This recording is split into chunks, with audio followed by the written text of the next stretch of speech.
ang mga minamahal kong mga kababayan. Personal nga motambong si Gobernador Gwendolyn Gwen Garcia sa ikaduhang State of the Nation address konsona ni Presidente Ferdinand Bongbong Marcos Jr. sa kauluhan sa umaabot Lunes, Hulyo 24. Kini aron pagpakita usab si ang bugos nga suporta ngadto sa presidente. Wala man tuod mobungat og insaktong numero si Garcia sa iyang grado ngadto sa presidente sa iyang usa ka tuig nga pagdumala sa nasod. Apan gihulagway sa gobernador nga good score ang iyang ihatag niini.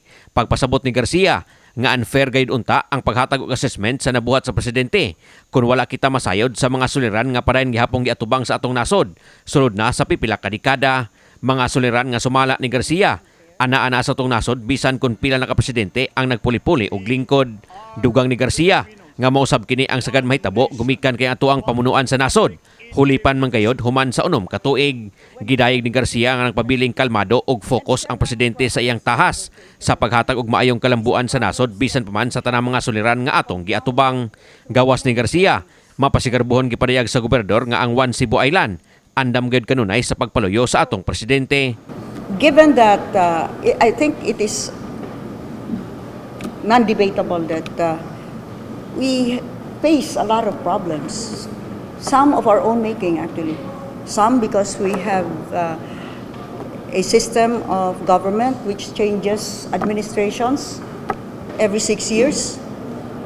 And more often than not,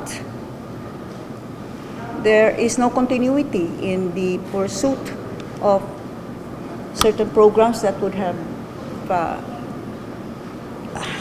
benefited many Filipinos. But be that as it may, I would give him, a very good score for having, first of all, been able to face all of these challenges and yet maintain a calm and cool composure, staying above the noise. Samtang sa nagpadayon na sinating pandemya sa COVID-19, gikahimot usab ni Garcia nga ang nasudnong kagamhanan mibuhat usab og mga palisiya nga una nang napatuman sa probinsya sa Sugbo. Kini naglakip sa paghimong mandatory sa pagsulob og face mask, ingon man ang pag-abli na og balik sa ekonomiya og turismo sa nasod. Iya usab na panglantawan nga makaayo sa nasod ang biyahe sa presidente gawa sa nasod. Sanglit pinaagi niini makaagnig yun og mga investor ang nasod kalabot niini.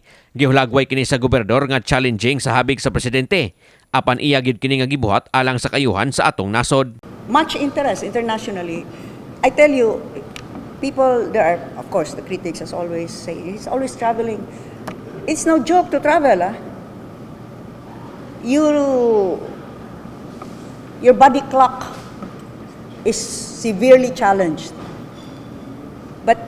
And more challenging is the fact that when you arrive, you have very short time to adjust your own body clock, and you have to be at the top most performance level because you're dealing with heads of state.